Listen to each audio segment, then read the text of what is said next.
Good afternoon and welcome to our annual general meeting. I would like to acknowledge that the land on which we gather is Treaty 4 territory and the traditional territories of the Cree, Saulteaux, Assiniboine, and Métis.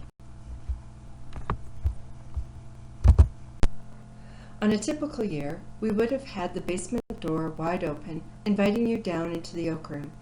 This year, we were looking forward to throwing the front doors open and giving you a bit of a tour of our refreshed spaces while telling you about our programs, the year we've completed, and some of the exciting things we're currently working on.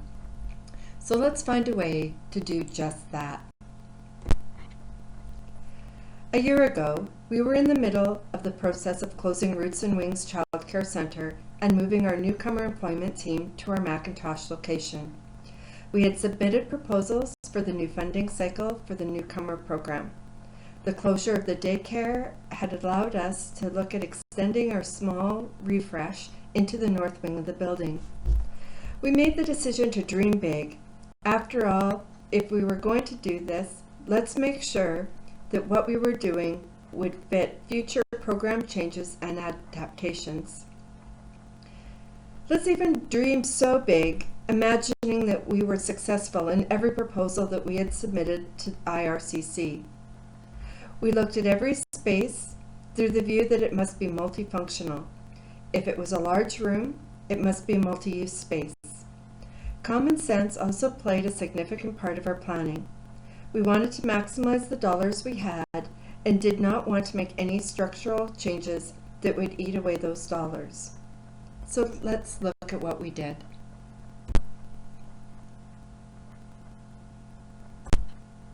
The main entrance feels so much bigger with the hallway to the north wing opened up.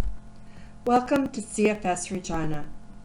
Our reception area has been bumped back and the waiting area is immediately inside the door. Current clients are being asked to wait in their vehicles until the counselor is ready for them due to COVID. In the early days of the COVID, we added a temporary seating space into our admin. For those of you who have been in our building before, you will recall a pony wall with a wasted corner. That is now an accessible washroom. In this photo, it's directly left of the photocopier. The counseling unit and many of our newcomer employment services offices are found in the south wing. I'll ask folks to recall the kitchenette that used to be located in the hallway.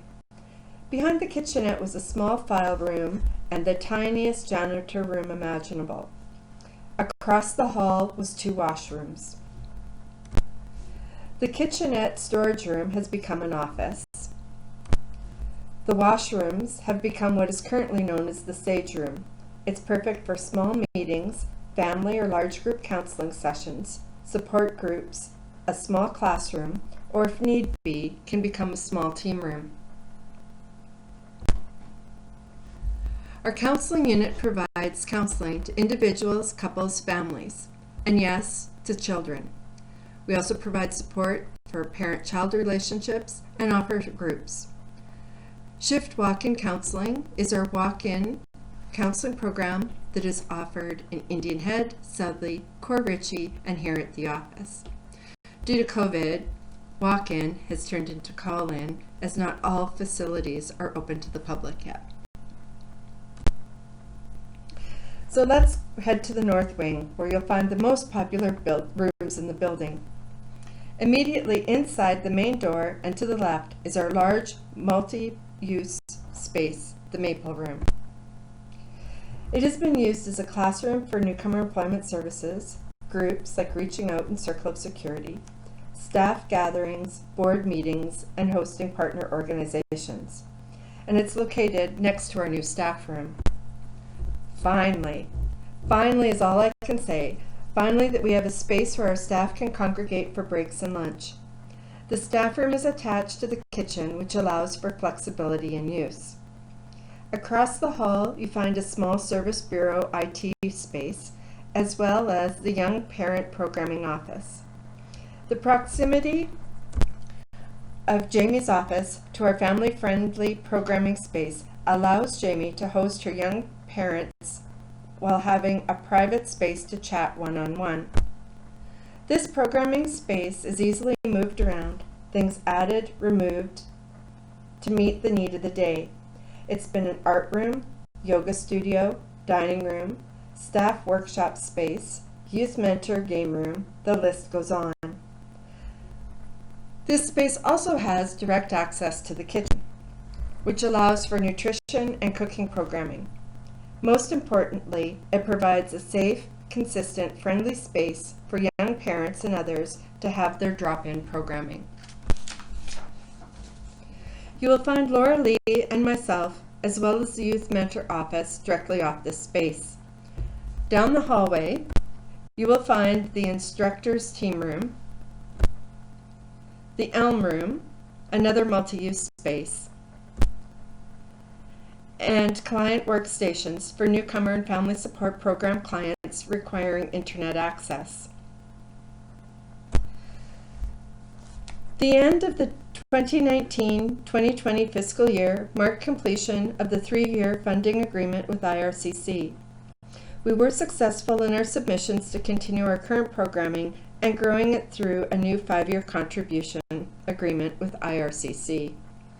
Our employment services team provides one-on-one employment counseling, short workshops, multi-day training programs, all developed to assist newcomer families successfully engage in Saskatchewan's labor market. IRCC has also made the decision to change the way it delivers settlement services. Historically, settlement services were hosted by one agency in a central location. For a number of reasons, IRCC has shifted to a zone settlement model with cities divided into areas and specific agencies identified to lead settlement services within their designated zone. CFS Regina has been identified as the agency to facilitate settlement in the North Zone. It's new, we're learning, and working with our partners to evolve to this new delivery model. We are currently looking to fill a zone coordinator position. The west wing of our building is home to our family support program. This space was in the middle of a refresh at the time of last year's AGM. So here's a peek at the final outcome. Managers' offices are located around the perimeter with the team workstations in a larger space. We offer 3 support programs which are diverse and immersive in community: Families First, Intensive Family Support, Newcomer Family Support. Our service model is completely client-centered and focuses on the uniquely identified needs of each person we work with. This was showcased through our family and community support through COVID. We were one of the few agencies within the community that continued to provide support through phone calls, porch checks, and then backyard and porch visits.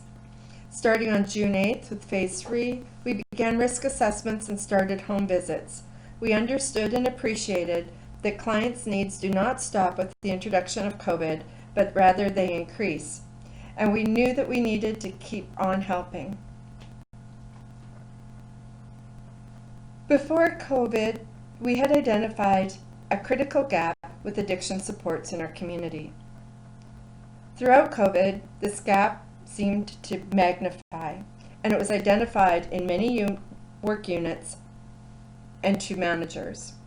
With grants becoming available to meet gaps in community, we submitted a proposal that I'm excited to share that we received word that we would be funded for a recovery response worker. This funding is in place for the current fiscal year only. It is our hope that we will be able to demonstrate the benefit and secure longer-term funding going forward.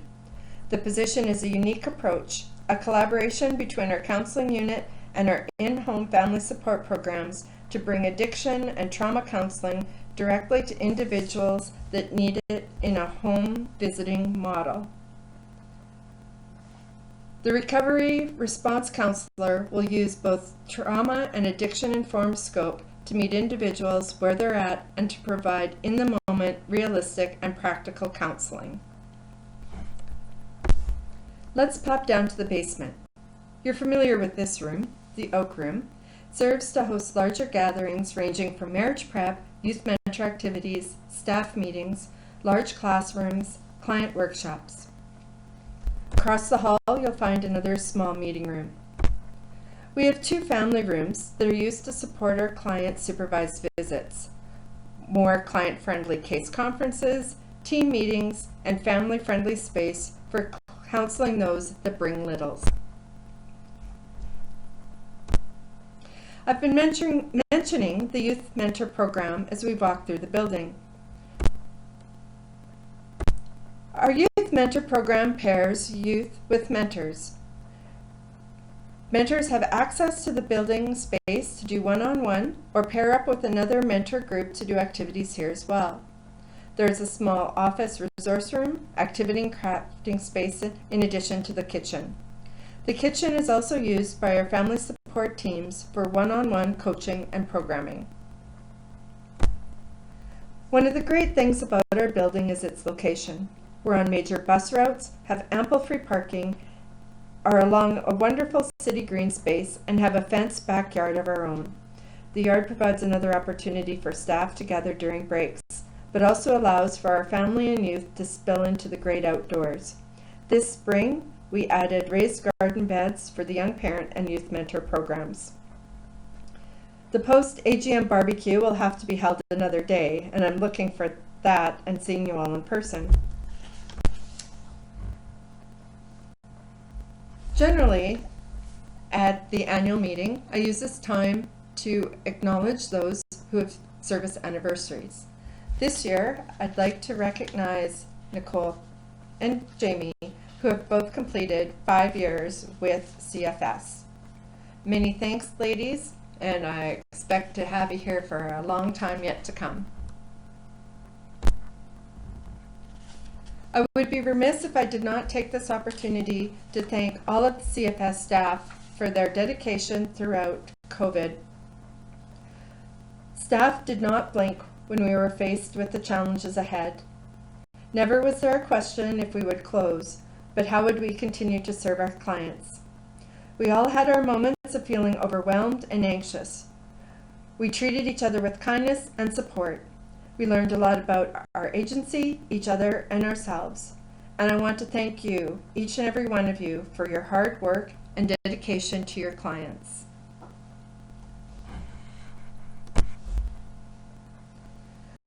COVID-19 has given us a unique opportunity.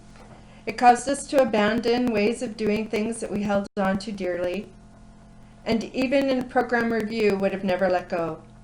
It caused us to look at completely new ways of doing things and prove that we can change, adapt, and grow in order to serve our clients. We as people, as agencies, and as society have been asked to look at new ways of doing things many times in regard to the Truth and Reconciliation Committee's calls to action, reconciliation, eliminating systemic barriers, racialization, and we couldn't or wouldn't. COVID response proves that we can. Excuse the simple analogy, but I view this moment to be like a Christmas, and we're getting a brand new box of Legos with all the new cool pieces in it. We can create anything. I look forward to the 2021 year as staff, together with board and community, continue our strategic planning work as we work with community partners, CFS staff, and clients to create the conditions that all clients require to succeed. No excuses. Thank you.